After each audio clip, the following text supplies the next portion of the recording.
We're going to be bringing you some commentary on Keiichi.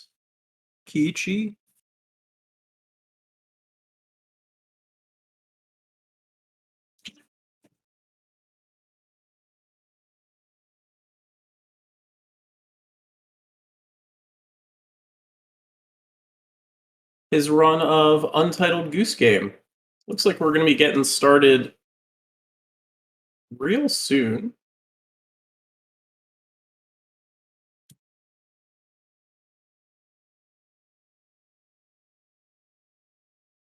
Hope everybody's excited. So Untitled Goose Game came out a little over 3 years ago. It was Epic exclusive for a year. There we go. And we are off. Run starts on first honk. This is any percent glitchless. That means there are going to be nothing that goes through walls, or uses objects to go over walls. That, not a glitch right there. That is called half gate clip. It is legal because you're going through something that is already open. So the goal here in Untitled Goose Game, any percent glitchless, is we're going to complete... Oh, that's a good RNG start. I'll get into that in a little bit, but the goal is to complete the 4 main areas, grab a bell, spoiler, and then return it back to that little starting area that we were just at. So the 4 areas are going to be the garden, high street, the back garden, and the pub. And there's going to be about 7 items and tasks that we need to complete in each area. We actually need to complete all of them except for 1 in each area, and that will then unlock a final task. Completing the final task in that area will then open the passageway to the next area. The any percent run skips the vast majority of the game, uses a bunch of glitches to get straight to the final area, more glitches straight to the bell, and boom, you complete almost none of the game. So glitchless, we do pretty much all of the game. We skip a gather task in each area, and don't blink, because Keiichi is already pretty much finished. We're already on to the final task. He got the groundskeeper wet, he stole his hat, he stole his keys, got the rake in the lake, and yeah, that's really all you need to do here in the first area. Make him hammer his thumb as the final task, and we're off. So the reason that Keiichi here has a spade and is luring the groundskeeper to the back garden is because there is a task for having someone buy back one of their items. Now, normally when you would play this game, you would have the boy buy back his plane that's sitting there on the bench. But there's a hidden task. This game does have hidden tasks that are only revealed to you after you complete the main game. However, you can still earn them, even if you don't know that they exist. And one of them is have someone from outside of High Street buy back one of their items, which is the groundskeeper. So we're able to have the groundskeeper buy back his item while we have the boy trapped for another task. In the Photoshop, we're going to get on TV, which is also a task. Basically, we should be finishing the first 2 areas in about 3 minutes and 10 seconds. Steal the boy's glasses, that's another task, and we're just about done. We have to break the broom here, and that'll be the final task before we unlock the main task. So Keiichi is luring the NPC to where he wants her, and then we'll grab this item for the next area. He's going to honk to cancel an animation, boom, just like that, and off we go. So this game has actually a surprising amount of depth to it. Haven't had much time to talk about it because these first 2 areas are so incredibly fast. They slow down a little bit in the next 2 areas, but overall, I mean, the world record on this is 11 minutes and 39 seconds. Keiichi is in second place with an 11:41. So, you know, I would expect this to be done in under 13 minutes still. And each of these next 3 areas probably to take about 2.5 minutes. We've got this magic eye thing that we're going to be using for a task in the next area. You see that a lot, where we take items from one area, bring them to another, because it just makes it a little bit faster. So we have to bring 3 items from this side. This is the tidy neighbor. The other side is the messy neighbor. We refer to them as Roger and Tina, the not official names. But they have to bring 3 items. So in glitch categories, you can just clip them through the fence there. But in glitchless, you have to bring them one by one. So by bringing that item from High Street, you save having to do one full trip from the top of the garden to the back of the garden and then back up to the top on Tina's side. So it saves a good chunk of time. So we only need to bring those two items. The eyewear, we're taking it off already. And so, hey, it's some nice free glitchless time save. Each area has a gather task, and those are the ones that we skip. You basically have to take a bunch of items, like 4 to 6 items from each area, and bring them to a specific spot. That's the task that takes the longest in each area. Looks like we're gonna miss a cycle here, so we need to make the old man spit out his tea. Oh, come on, Keiichi. Oh no, he's not doing it. So I guess he missed the cycle. And we're not spitting out our tea. So he's going to wait here for the next cycle. We stole the newspaper because the newspaper cycle for the old man, or not the old man, for Roger is very long. So by stealing it, it makes the cycle a lot faster. He looks at his newspaper and like looks around 3 different times. It takes about 15 seconds, whereas it's only about 5 if you steal it. So it saves time overall, especially if you miss the cycle there. For marathon safety and whatnot, to steal that newspaper at the start of the section. So the majority of this game, right? So you might think that it's pretty straightforward. You have a bunch of tasks and you get the NPCs to do the tasks. However, this game is pretty intentionally jank. Like not as bad as Goat Simulator, but within the same realm.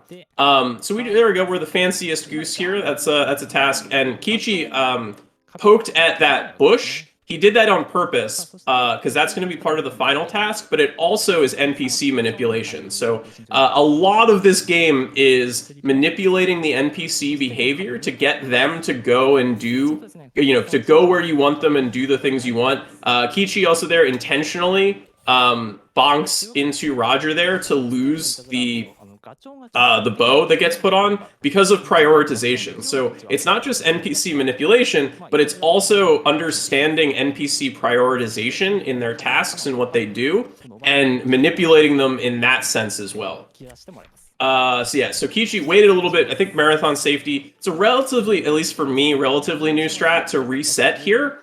It saves about 5 seconds because there's a whole animation of Tina going to the top of her garden and removing a no goose sign that you otherwise have to wait for. But by resetting, it makes it happen automatically. And then as a bonus, it was discovered that you can manipulate Tina even further here and save like an additional 10 plus seconds by keeping her and stalling her up at the top of her garden.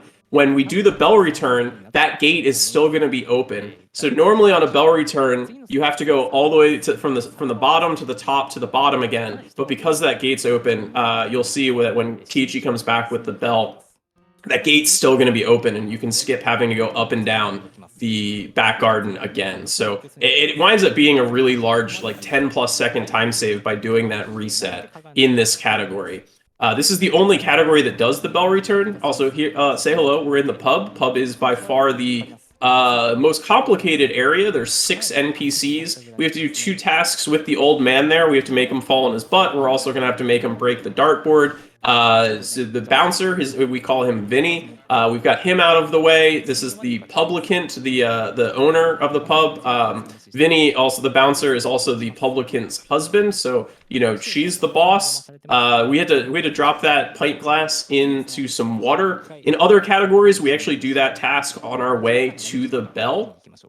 Just due to, there's different routes for different categories based on moving items in different places. So Keiichi's going to wait here for a little bit to do the second old man task, because again, the cycles, just in really understanding the different cycles that the NPCs go on. So that's the high level of this game, is just really understanding how the NPCs work, and then how you can take advantage of how the NPCs work.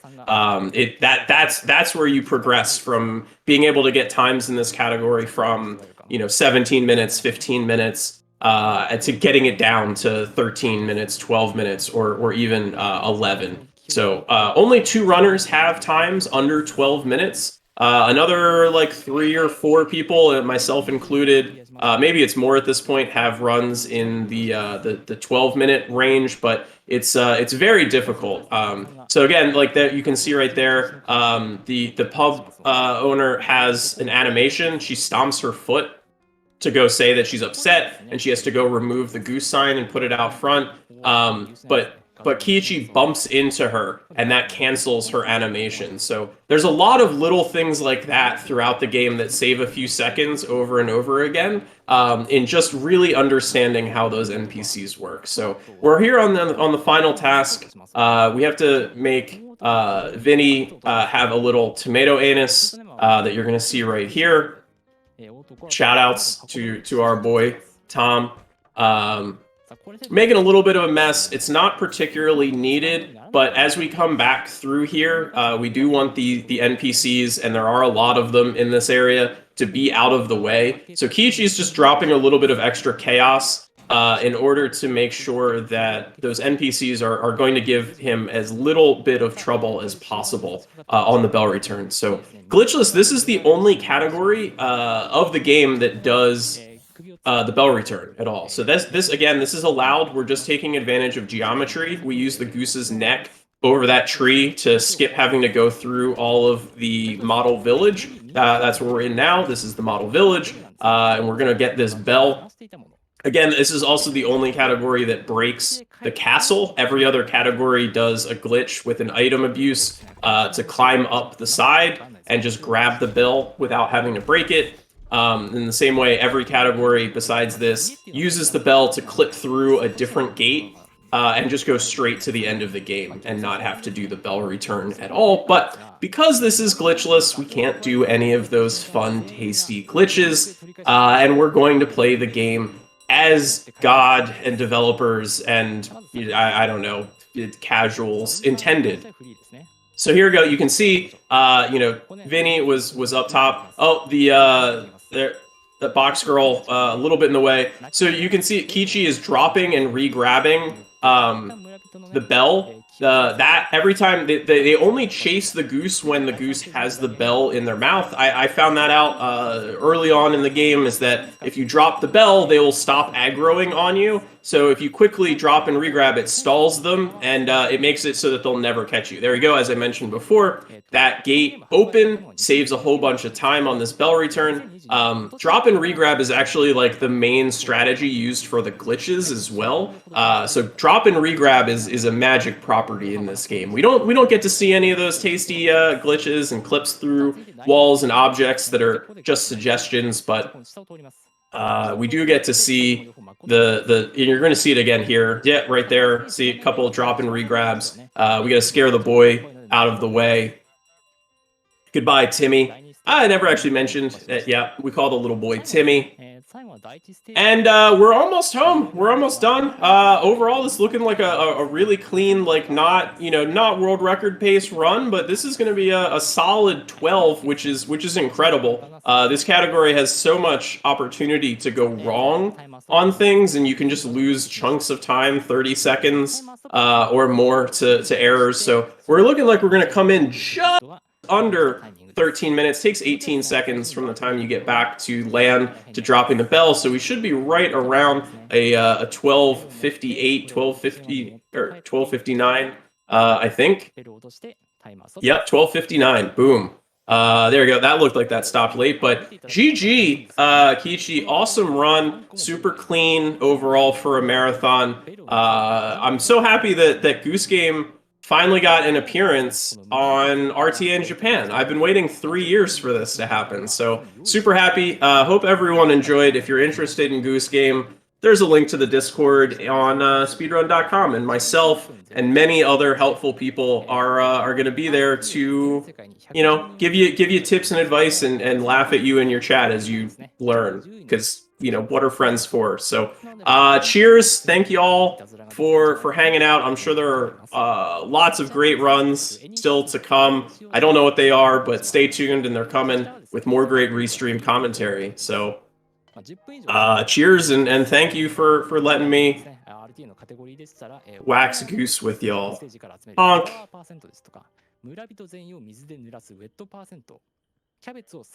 Also, by the way, my name's in the credits, so you'll get to see that. Just keep watching. Keep watching. It's coming up in the special thanks. Here it is. Oh, the slow reveal. 2話のガチャでね、より混沌としたいたずらも可能ですので、よければね、2人プレイもやってみてはいかがでしょうか。Oh, hey, there we are. 私、PC でプレイさせていただいたんですけども、他にもですね、Nintendo Switch、PlayStation 4、Xbox No, that's not me. 遊ぶことができますので、よければですね。But yeah, thank you all. Have a great rest of your day. 短い間でしたが、私からは以上とさせていただきます。引き続き RTA In Japan Winter 2022をよろしくお願いします。ご視聴いただきありがとうございました。